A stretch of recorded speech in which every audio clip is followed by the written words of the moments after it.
Also, Fuang, do you want to maybe send the link you sent me as a comment on the Facebook group, just in case other people had the same problem I did? Oh yeah, let me go do that now, but you can get started, Maya. Yeah, okay. Excellent. Let me share my screen because I'm gonna have a little PowerPoint presentation.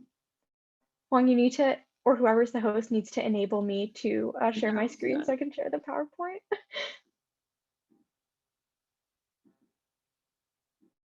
I made you co-host. Wow, so powerful now that I'm the co-host. Okay, so I guess first I'll start off with an introduction of myself, and Fawn can also introduce herself. Hi, everybody. My name is Maya. I use they, them pronouns for those of you who don't know me. I'm the current equity officer for the McGill debating unit, and I've also served as an equity officer at a variety of university and high school tournaments.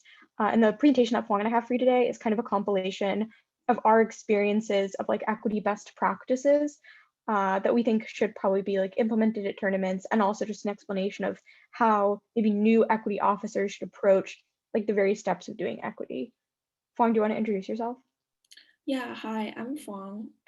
I've also been an equity officer for several McGill tournaments in the past, and just generally done some equity things as well in my time at Rats Council and in high school.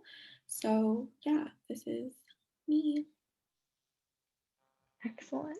Um, so while we're talking, also if people have questions, you're welcome to send them to the chat.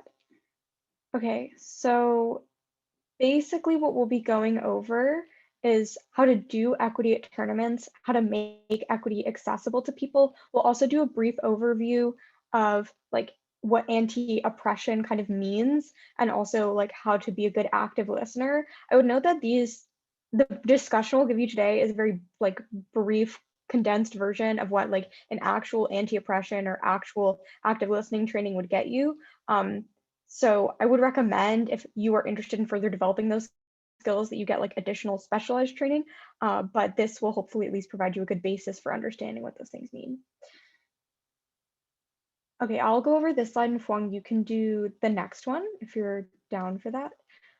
So basically, in terms of how to do equity at tournaments, how an equity team can get themselves organized, the way that we would recommend you thinking about it is the steps that you have to do before the tournament, during the tournament, and after the tournament.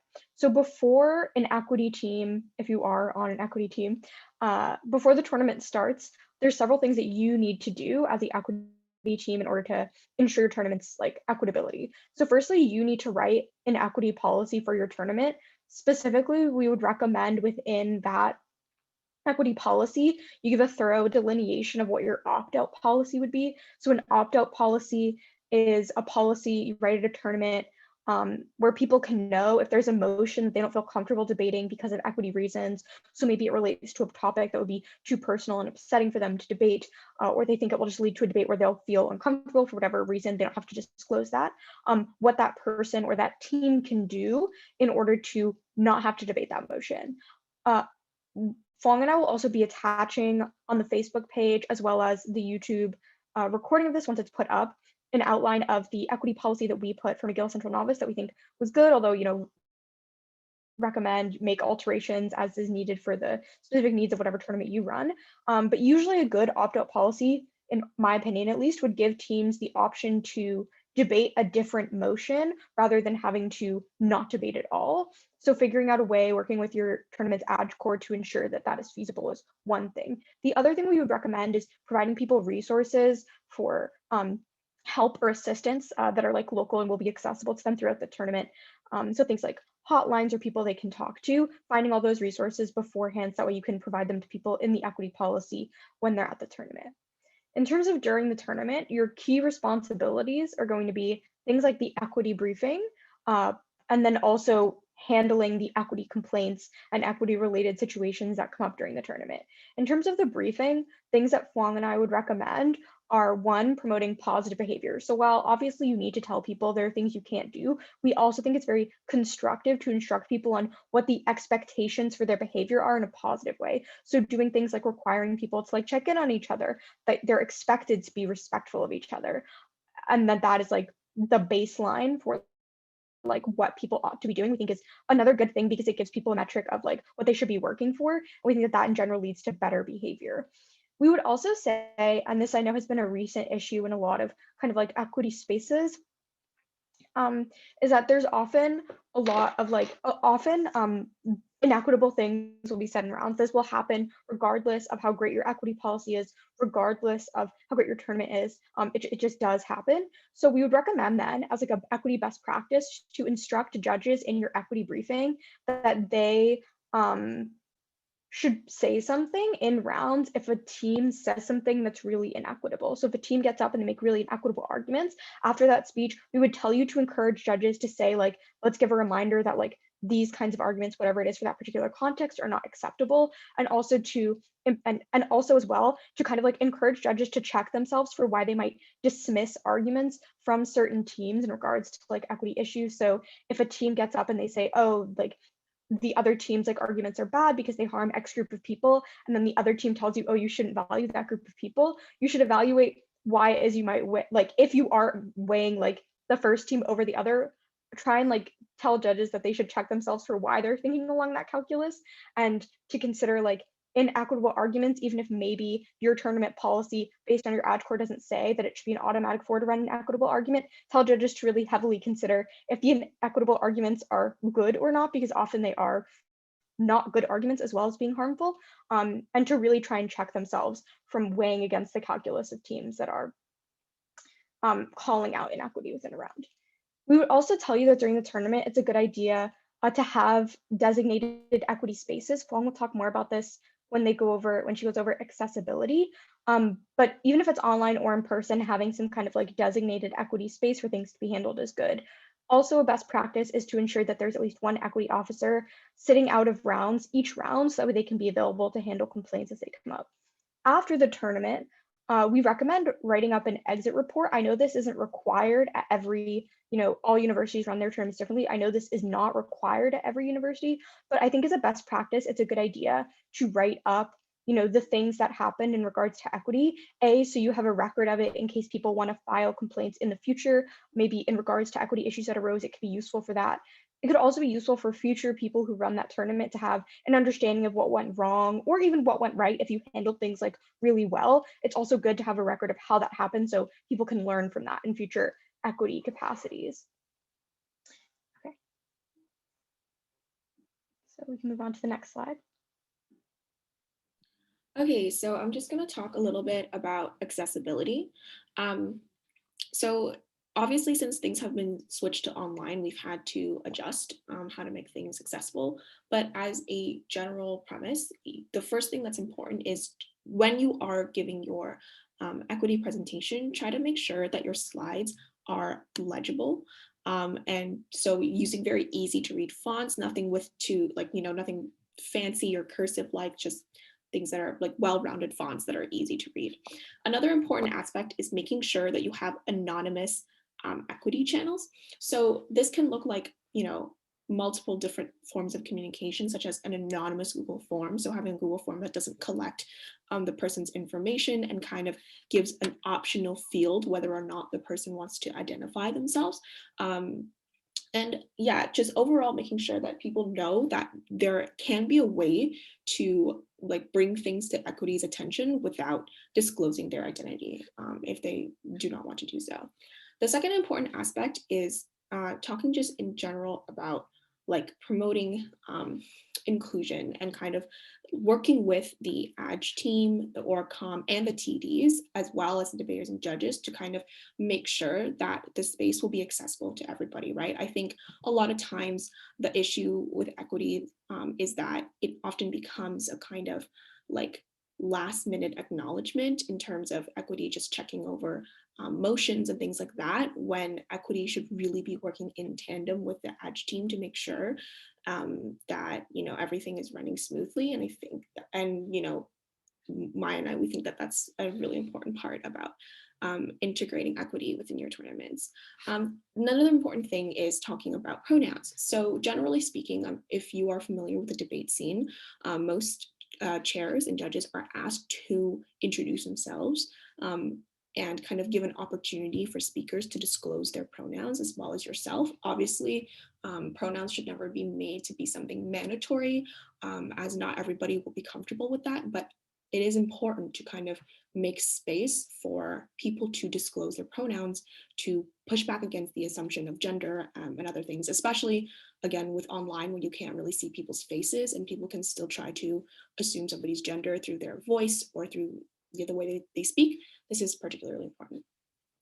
And yeah, I might kind of already touched upon this, but in person, it is very helpful to have a physical equity box that can like chill somewhere, maybe just outside the GA, where people can discreetly put in any kind of complaints that they may have. Again, it can be anonymous or otherwise. And yeah, and having a kind of designated zone where people can just go to relax and kind of decompress after rounds is also really helpful. Yeah. The only other thing I'd add on affirmative action policies is, granted as equity, you might not necessarily have the most power over, TDs or other org coms to do things like ensuring they use affirmative action and selecting their members. But I do think as equity, you can advocate like at your tournament that like other org coms make sure that they are promoting, diversity, not just selecting like only white people or only all men, or maybe, like some POCs, but like no Black POCs.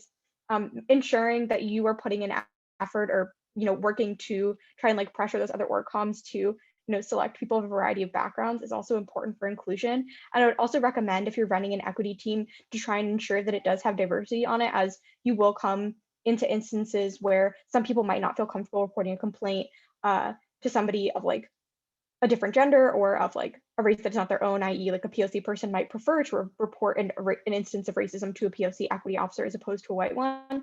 So we would tell you to like try, especially if you're like doing selection for an equity team, or if you are leading an equity team and you realize everyone's white to try and recruit people.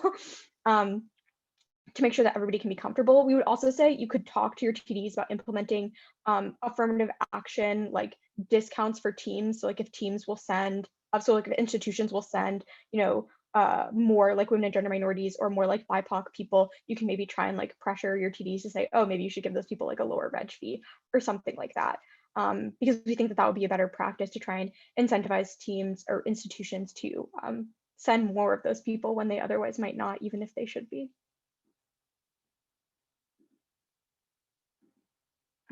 Point, do you want to go over anti-oppression and I can do active listening? Yeah, sure. Okay, so overall, an important part of equity is understanding how oppression can work in people's lives. And this is a very helpful metaphor that I kind of, Maya and I found to use to explain.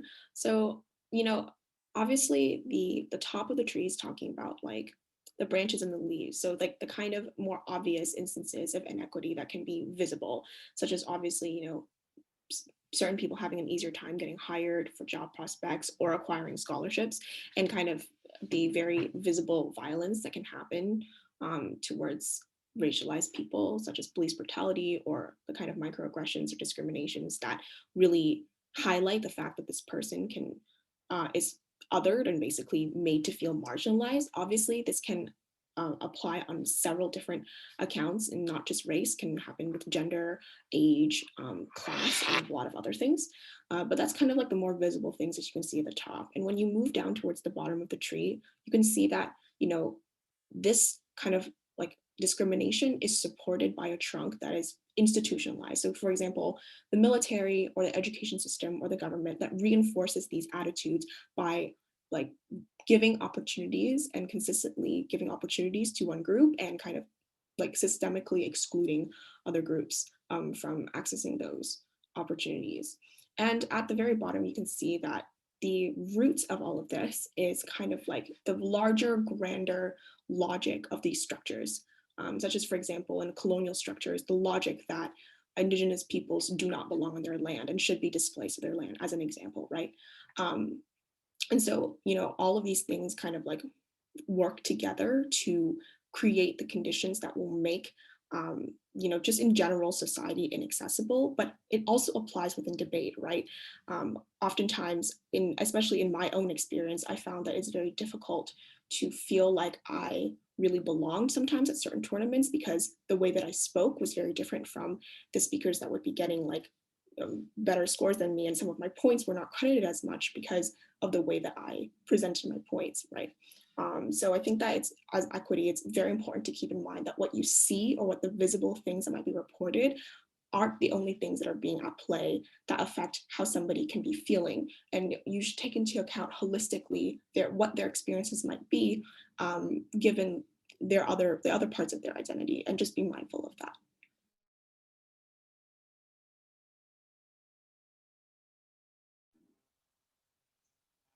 Thank you, Fawn. Okay, and last but not least, we're going to talk a little bit about active listening. So active listening, I think, is most relevant to equity in the context of receiving equity complaints, although I guess like the skills you learn from it could probably apply to a variety of interactions. But I think especially when you're an equity officer and someone has come to you with a complaint or something that they just want to like talk about, it's really important to make sure that you let them talk like and get everything off their chest before you start asking questions. And I would say on that note, like while a lot of people in debate spaces often will, say everything, right out the gate super fast, especially in the context of like reporting something that made them uncomfortable, people might have to take more of their time. So make sure that you're not rushing them or interrupting them, like, are you done? Oh, was there anything else? Like just waiting and like nodding until like they really come to like a natural stopping point is quite important. I would also say in regards to like the questions you do ask, because obviously this like will end up being a conversation, make sure that you don't lead with suggestions. So you should say things like, what would you feel comfortable doing next? Or what can I do to help you? Rather than immediately saying the solution you think is best. So if someone comes to you with a complaint and you think the best solution is for them to have like have a discussion with the person, you shouldn't say, oh, so should I call them into the room right now so you can talk as the first response once that person finishes? You should say, what are you comfortable with as like a next step, to try and make sure that the thing or the solution that is taken is the one that that person really wants, rather than one that they feel pressured to either directly or indirectly by you and your perception of the situation. Another thing that's very important is validating the complaints. A lot of people, especially in the context of equity, often still feel self-conscious about what happened when they are reporting to you or discussing it with you. So you should never, ever, ever, ever respond by saying, oh, well, I don't think this is that much of a big deal. You should always respond by reaffirming the person's choice to have come to equity and supporting them through whatever it is that they've been through. I would also note that sometimes people really do just want to come to equity to talk it out and don't necessarily want to take further action. And even if you think the complaint is quite serious and would like them to take further action, which does happen sometimes, you can't pressure them into taking further action, trying to get somebody kicked out of a tournament if that's not what they want. The vice versa is also true, right? If somebody is really, really wanting further action to be taken and you're not into it, you still need to like listen to them and hear them out, granted within reason, because if they think it's that serious, I think as Fong was discussing when going over anti-oppression, it's probably stemming from something greater that even if you don't realize what's at play is probably at play. And at that point, maybe you should also contact another member of your equity team to discuss it. Okay, so that is kind of the entirety of our presentation. If people have any questions, you're free to ask them.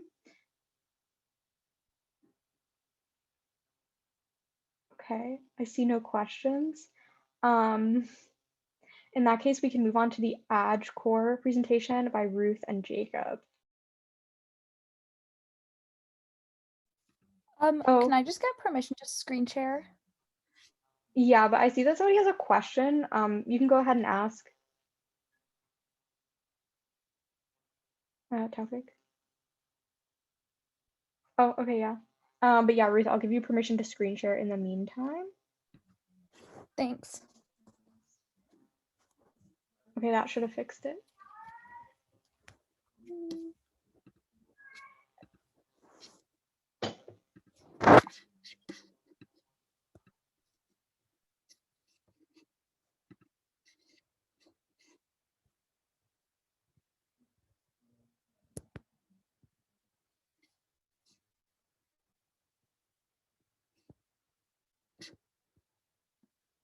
Okay, I'm just gonna share with like the smaller version because when I go to present, it's not loading.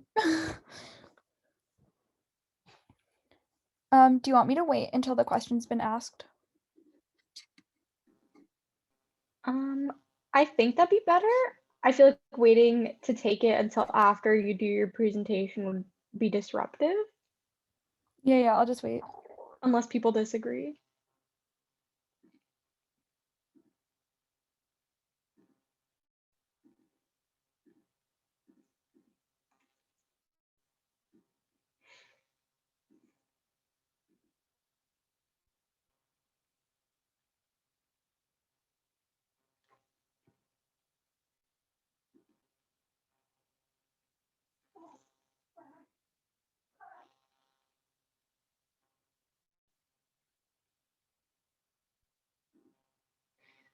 Hmm. The recording and slides will be available shortly after we finish because we're just gonna post it, I think, directly. Um, so I guess conservatively we can say within a couple of days. If you have an emergency in the meantime and need the information, you can message me. So the question is, say you're an equity or CA for a tournament, you receive a message prior to the tournament from an individual or society referring to an adjudicator that they received severely serious complaints against the person and ask you to remove that adjudicator, otherwise it would impact minors. What would your suggestion be to do in such cases where no evidence or formal report is presented? So I would say that in my experience, I would probably not let that person judge. Based off of the severity of the complaint, like if I receive that it's quite serious, there's often a lot of factors that go into why a formal report wasn't feasible or possible. But if I have a certain degree of like a surety that the complaints are credible, I would probably not let them judge. Ruth, did you have a similar take or a different one?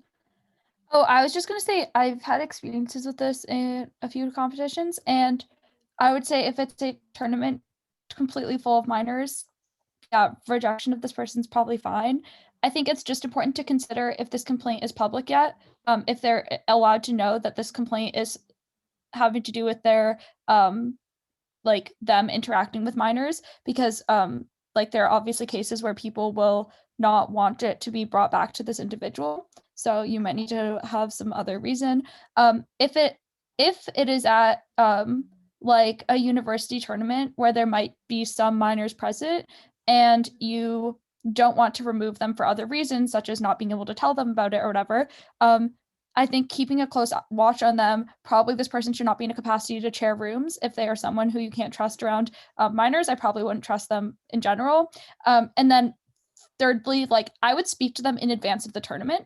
This is something that I think more equity teams could take advantage of. Like if people pre-report complaints, like you know that X person tends to like have gender biases, like talking to them in advance, being like, we are well aware of this. If there are instances of it, you will be immediately removed. However, we're giving you a chance to attend the tournament still, are things you probably can do. Yeah. What are some good phrases to use when affirming someone's experience that they're reporting to equity? I think it depends on like what the complaint they're giving is. I also recommend in general, like if someone has used a lot of language to invalidate themselves, you can use that. You can like repeat it and be like, this isn't true, just to like directly counter whatever it is they're telling you. I would also in general say like honestly just saying like that's really valid or I think that's really important in regards to whatever they told you is probably like a fine best practice. You can think of it as like what is the kind of language you would use to assure like a friend who's feeling really insecure. That's probably like a good way to start off. Oh yeah, I just have one thing to add to that as well. I think a lot of times when people, in my experiences as an equity officer, they try to kind of minimize their own like what they experience and kind of say, oh well, I'm sorry to bother you, or like I don't know if this is a big enough deal to talk to equity about. And I think it's important just in that case to stress to them that equity is there for everyone, like regardless of how small it may seem, and just kind of to reassure them of that, I find has been really helpful.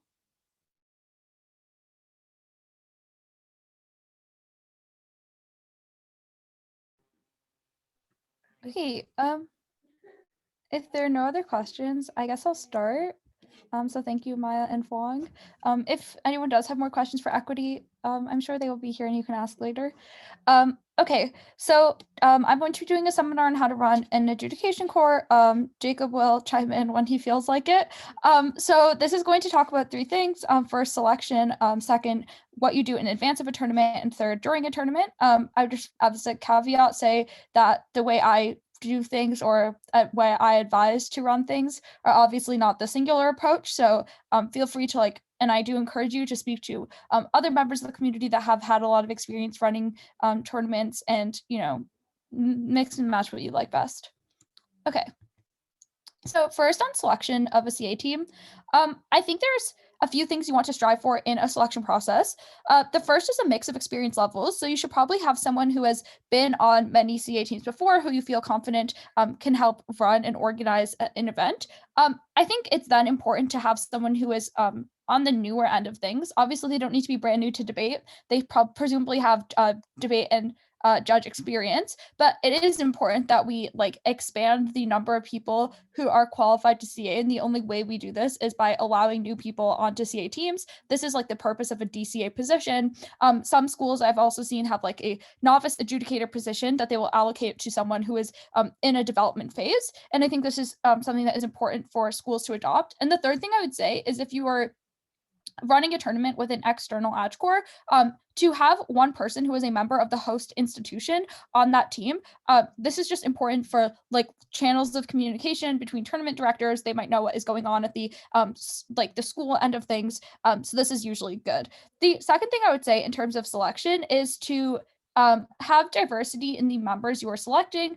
This includes things such as gender diversity, such as regional diversity, racial diversity, language status. It can also be fields of study that people have that might lead to them having differing opinions on the types of motions that you are selecting. And so those are criteria to consider. Although the way I best recommend fitting diversity criterion is if you have a form for selection of AdCore members to have an open-ended question that says if you want to speak on parts of you that are diverse, leave it open to them to fill that in as they choose, and then you will get answers to have a well-rounded AdCore. The last thing I will say is I think it's really important to encourage people to apply. So I know a lot of schools are oh, we want to have a diverse team, but they end up lacking in the number of applicants, and so maybe they will get one Black applicant or one gender minority to apply, and this is really sad, right? So it is important if you are selected as a CA who are then selecting DCAs, or if you are a tournament director selecting people for the first time, to actively message people and encourage them to apply, just because a lot of people are very competent but lack the confidence to apply in the first place. And this is one of the only ways in which we'll actually get increase in diversity of applicants is just send them a message, tell them to apply, reach out to certain schools that maybe tend to not be as represented as much. The last thing I would just say on these selection processes is many tournaments have used public feedback. This I think has pros and cons. So obviously there are benefits to public feedback in that you will find things out about candidates who you otherwise might not know. Which can be good. The downsides of this are some people who are lacking in confidence don't want to have their names publicly listed, not because there's anything they want to hide about themselves, but just they don't want their name to be up. This makes them feel even more intimidated. And so it's something I would say maybe we should not be doing for every single tournament, maybe for majors, but not necessarily all the time. The second thing I would say is on public feedback. Obviously, I think it might be sometimes important to depending on who it is from or how high you can weigh it. I guess this depends on the feedback you're getting, but just keep in mind that one person's for count of an individual is probably not everything. So one person saying someone's great and another person saying they're not, you have to weigh everything that you were getting. So it can sometimes be not the most useful, although I do definitely encourage it, especially in cases where we're having tournaments with candidates applying from different regions of the world. It is usually helpful to get to know a little bit more about them. Something I've also seen to learn about people is having them list on their CV, if they were a prior AdCore member, list a TD so that you can speak to that TD and kind of like you would for a job application. You can speak to them and just be like, how were they when they worked with you? Was this person like on top of things? Are there any like red flags I should know about? So that is another way if you want to be able to kind of get feedback about someone, but not use a public feedback mechanism. So those are things to think about as a TD team or CA team who is doing selections of people. Jacob, did you want to add anything on this? Yeah, I was going to say that I think one of the best things you can do is just ask applicants to give motion suggestions, which is relatively representative of what they're going to be doing. So if their CV is kind of meh, but the motions they suggest are really good and interesting, they can still be valuable. And the other thing I'll say is when you're looking at CVs, obviously, like it's a very difficult situation because a lot of alternatives are potentially worse, but there are a lot of people that will get spots due to them having a CV and then do a terrible job, but like it's still a thing they can put on their resume and like no one will know. So I think the thing Ruth said about talking to people that they worked with is relatively important because you might see that someone like, CA at a big tournament and you wouldn't necessarily know unless you asked that they like didn't judge a single round or something. So it's very important to actually like follow up those things. Yeah. Okay. Cool. Okay, so I'll now talk about things you're going to do in advance of the tournament. This is a lot of the work that the Ad Corps does. So one thing I will say is there are many things you should do. It is important that deadlines are set to ensure that you're actually doing things by a certain time. You should give yourself probably some notice, you should probably have most things done by like a Monday advance of a tournament, because this gives you like 4 days to do anything last minute that might go wrong. So like let's say on Monday you finish selecting your motions and the equity team like vetoes something, you now have a few days to deal with that, or whatever it is. So I would aim for this as your goal. Okay, so what you should do. So there are a few things. First thing you should do once selected is have a discussion. You should meet your organizing team that you're going to be working with. You want to discuss with the tournament directors things such as funding. So will you have money to select IAs? It is important to know like how much money you're talking about so that you can start thinking about if you want to put in an application to fund people, how many people you'll be able to fund, etc. Second, the size of the tournament. This is helpful to know like how many chairs you need roughly. Third, things like institutional judges. So what is your judge policy going to be? So there are many different judge policies you can have. So if you're running a tournament that is completely free, where you don't have a lot or just low reg fees and you don't have money for funding of independent judges, you can do things such as making a end-to-end judge policy where per team that your institution's bringing, you must bring one judge. Obviously, the downside to this is some schools are just smaller and don't have the capacity to do that. So if you're implementing a policy like this, I always recommend that you have some type of leeway for schools that are smaller, allow them to maybe find an external judge that could fulfill their own institutional judge policy, or just on a case-by-case basis, make it so they don't need to bring them. Or have them pay an extra fee. So now you have some money to get IAs if they're not bringing institutional judges. So those are like some things you'll want to discuss. If you are given funding for IAs, I recommend that you put a form out to like get IAs to apply. So a few things that you want to consider with this. The first is similar to what we are discussing with CVs of Ad Corps members. You want to collect the CVs of IAs, and this should include, like, you can put a hard cap on the number of tournaments they can list, like their top 5 tournaments, let's say.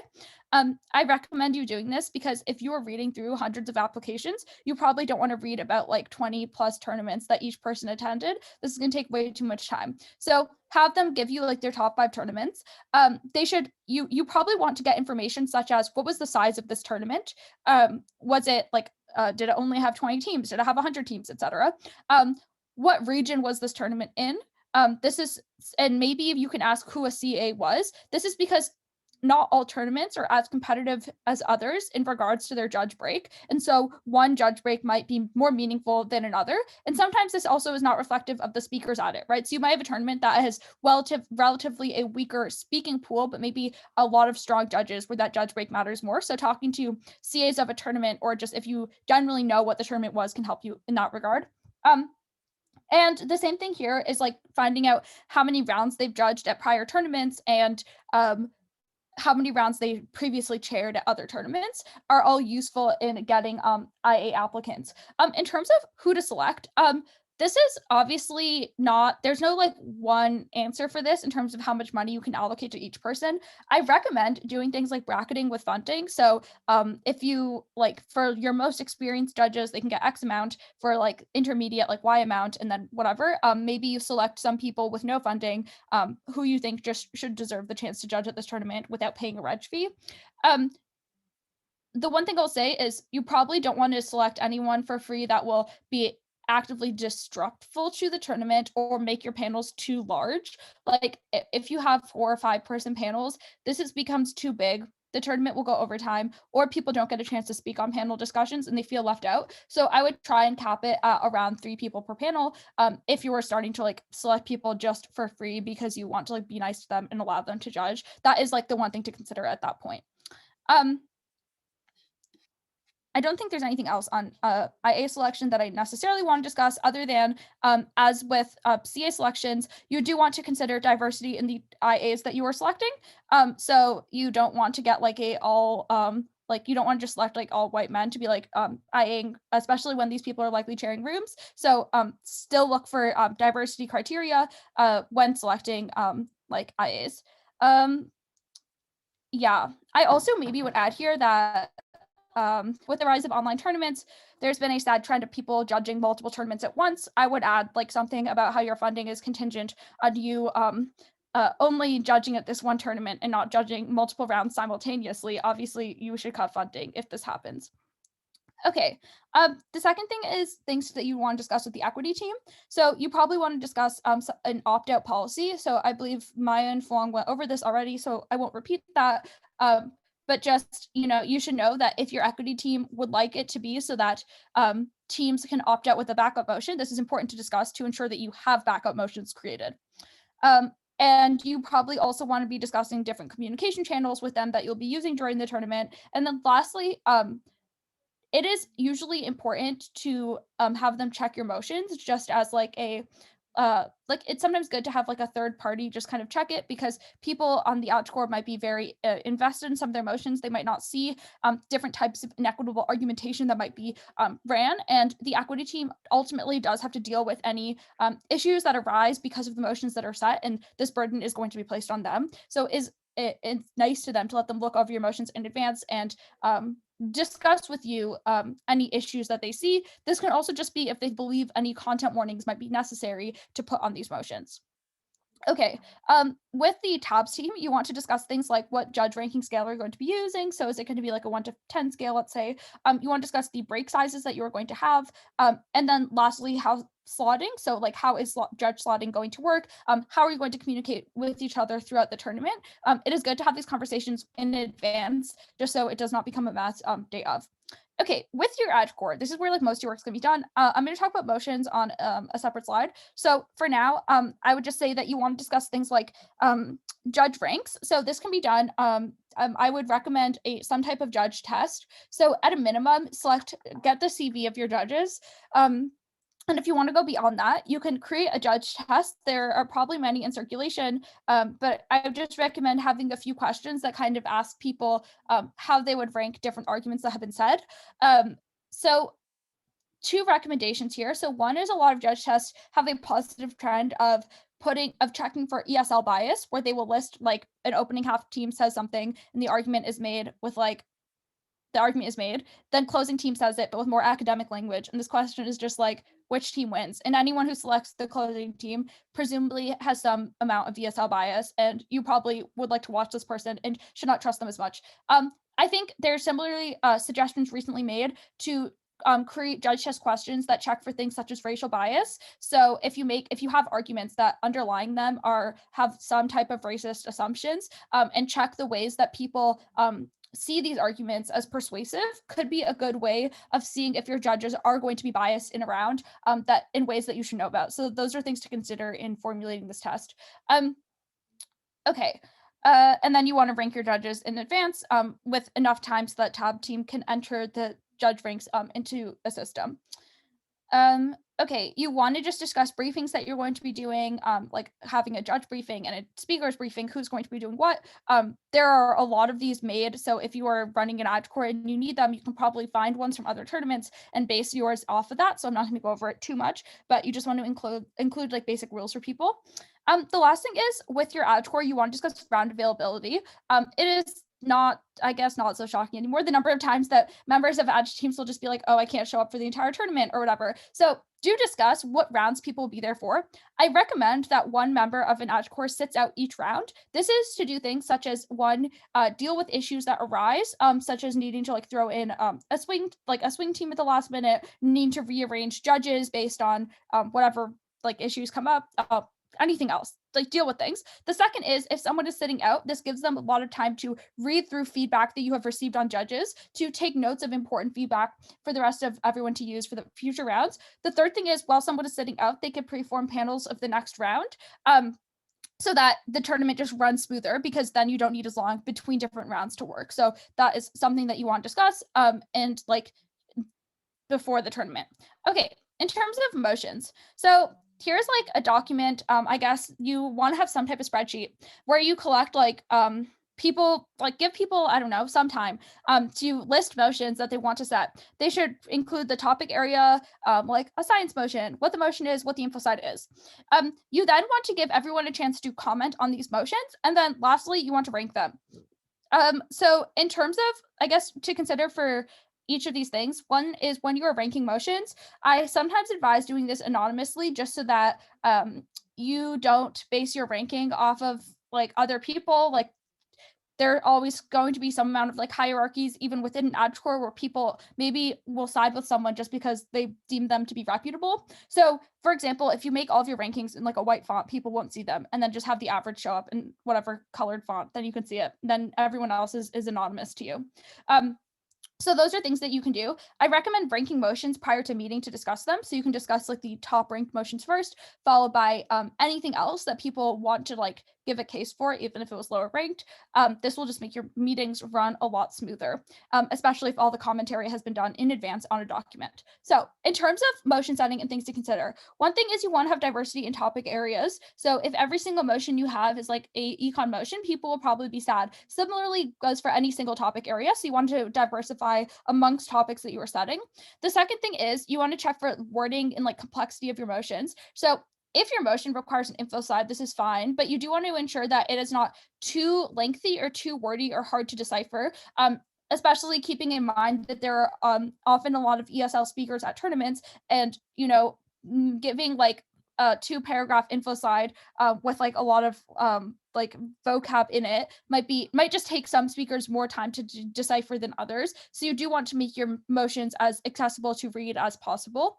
The third thing is you want to consider the ease with which people can make inequitable arguments. Obviously, in any round, people can say things that are bad, but there are some rounds that lead themselves to this more than others, and this is something that you want to consider, especially in lower rooms at a tournament.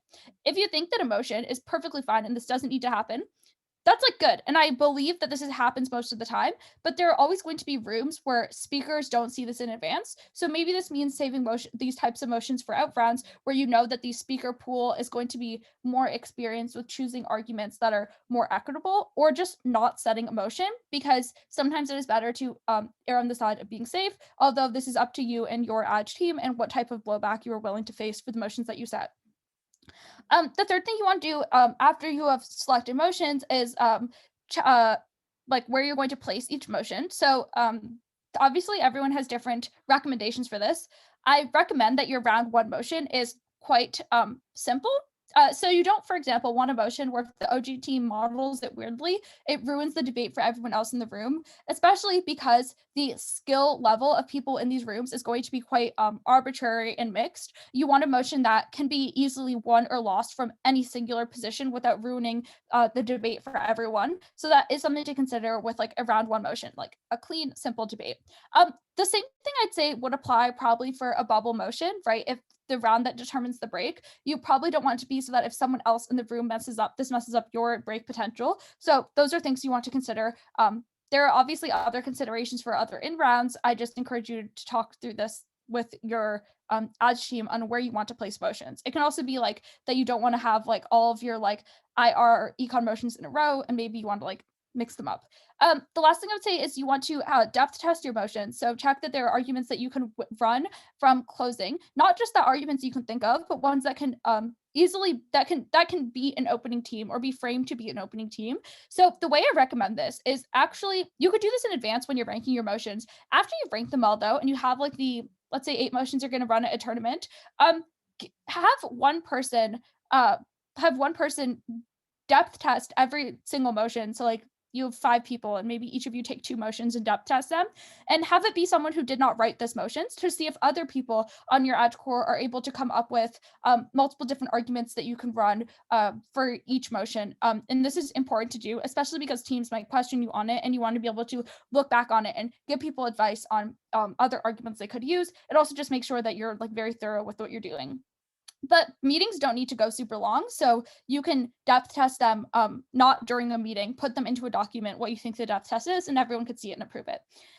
The last thing is come up with backup motions. This is because you might need them for like equity reasons. A motion might get leaked. Maybe another tournament ran your motion that same weekend and you want to change it for whatever reason. So those are some things to consider. Okay, Jacob, do you want to add anything?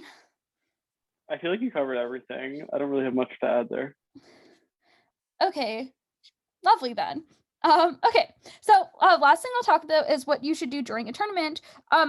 Okay, so the first thing I'll talk about is judge slotting. So in rounds, I would say that your first 2 rounds, you probably want to prioritize having equal strength of judges throughout all rooms, right? This is because every single room is live or has break potential at this point. So you want to be prioritizing solid shares to each room. Also because these rounds tend to be open, the teams get an OA, and you want to ensure that they are getting a good chance for a solid OA. So if you want to test people for their ability to chair, or they're people who are like, maybe they can chair, it might be good to do this later on, just so they can have like a more stacked panel because some rooms aren't live, or maybe you have a closed room, just so that you're ensuring that early on teams can get good feedback from chairs and that you trust everyone. So this can be based off of like whatever feedback you have. And after your first 2 rounds, you should be looking over feedback that you get on judges and reallocating slotting based off of that. In like rounds, like let's say 3 through like 4 or 5 or whatever, like the middle of your tournament, you could start to stack your panels a little bit more. So maybe as an edge core, you will do things like starting to look at panelists that you want to personally get feedback on, because obviously feedback from teams is good, but feedback from teams is obviously not, it's not perfect. It's not everything. Often you'll see from teams either being just salty or giving commentary, but it will be very brief. So usually the best feedback is just to work with someone. So slot them with you, right? So this is a good chance to check for different panelists that you might want to be breaking. And putting them in like higher rooms or whatever. I would, and then in like the like latter like 2 rounds of a tournament, maybe like you can have edge core members starting to check chair judges to see who you want to be chairing different out rounds. So those are like generally the things I would say to think about. You want to make sure that when you are slotting, you have diversity amongst your panels. You also want to make sure that you have diversity amongst your chairs. So like check that you have like women and gender minorities chairing rounds, that you have like BIPOC individuals chairing rounds, but also that amongst each panel, there is diversity there. So those are the things that you should be looking out for with slotting judges. This is why I recommend someone sits out around to try and like preform panels, especially at larger tournaments, because it does take quite a bit of time to ensure that this is happening.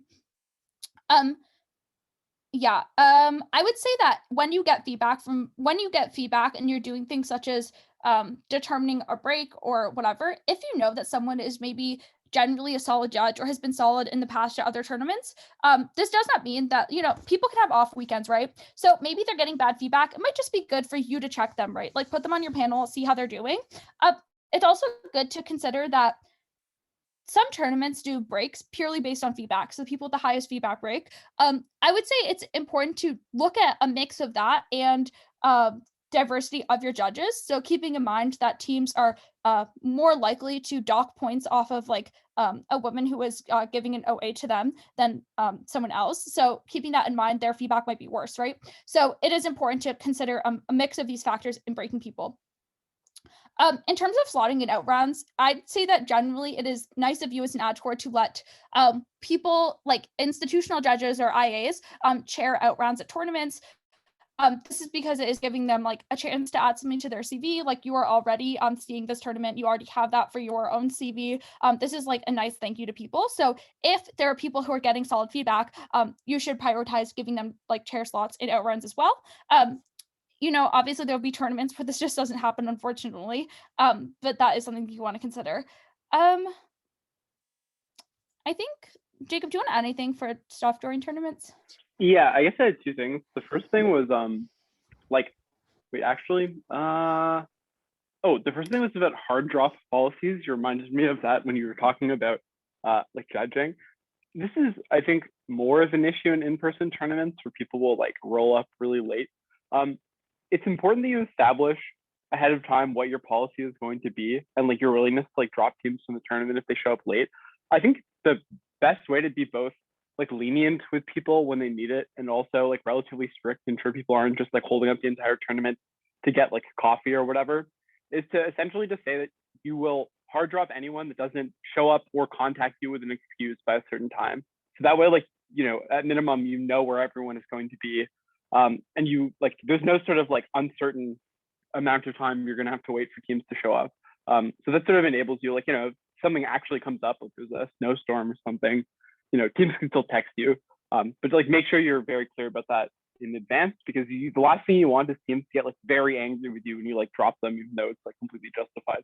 So that was the first thing. The second thing I had to say was about, about like slotting with the team. I think sometimes it's important to remember that it's okay to slot without everyone present. Like if you just have time while other people are like still judging rounds, giving feedback, to quickly like slot people, you should just do it. Don't like feel a need to wait for people. I think I've had issues with people not taking initiative on edge cores, but then just like make sure that everyone can just like verify it, even if they're busy. Because it's a lot easier to like give it a once over and like swap one or two judges than it is to like create it from scratch. So if you just do that initial work of coming up with something that's like roughly okay, that'll be I think optimal. I think that's all I had to say about that. Yeah. Yeah. Are there questions? I feel like this was very disorganized and probably not inclusive of everything. So, you know, a lot of things will just come up while you're running an event. So are there questions that anyone has right now? Because that might be easier with answering things I missed.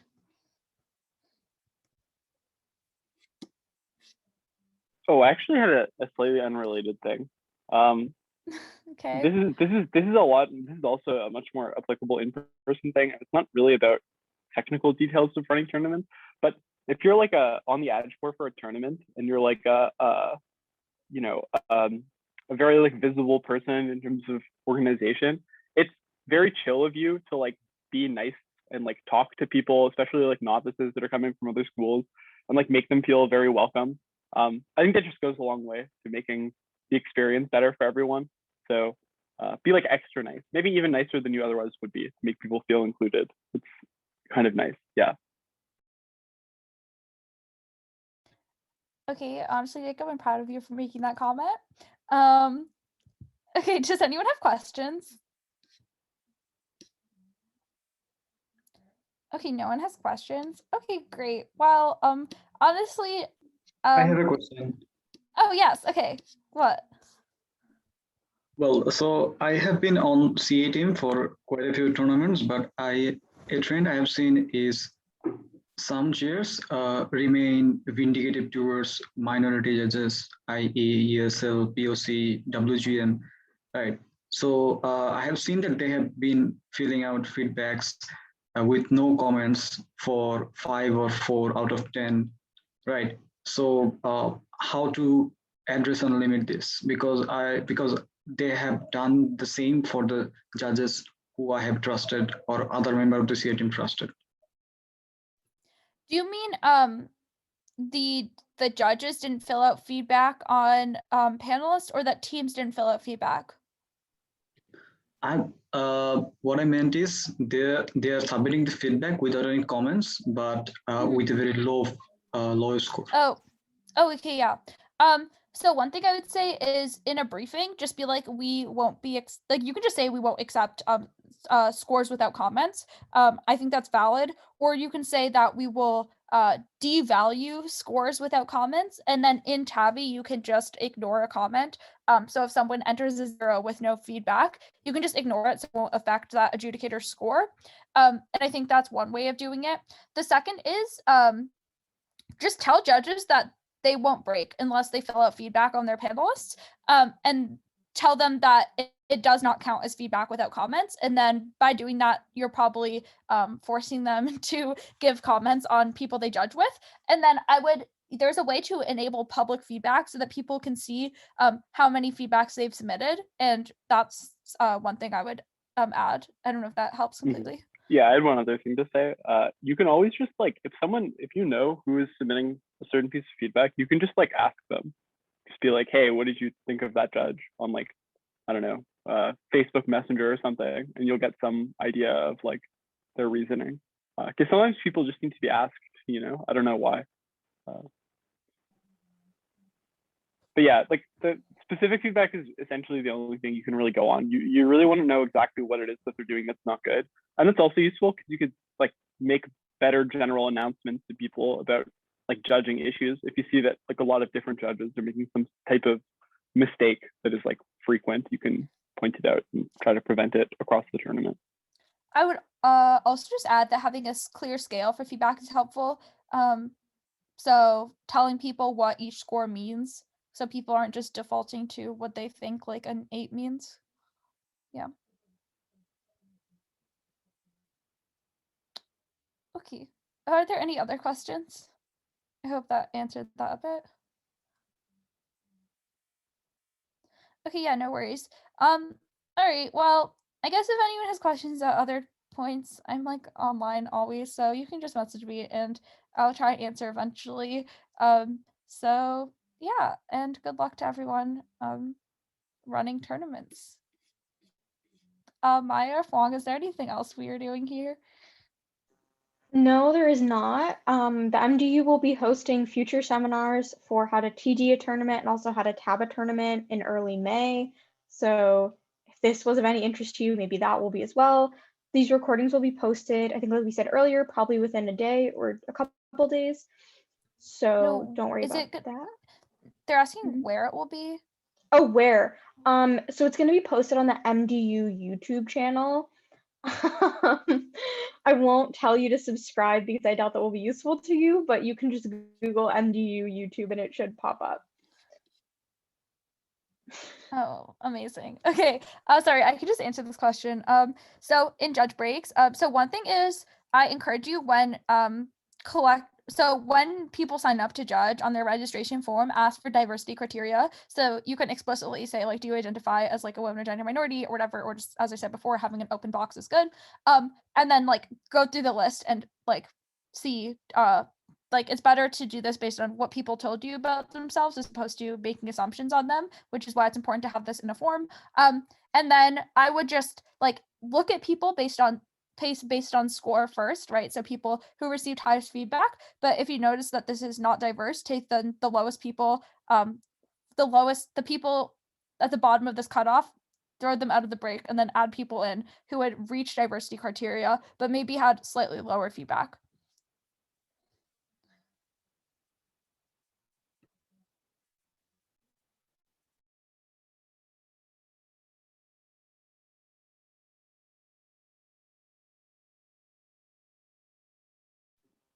Oh yeah, Josh raises a good point. This is sometimes you can enter this information in tabs.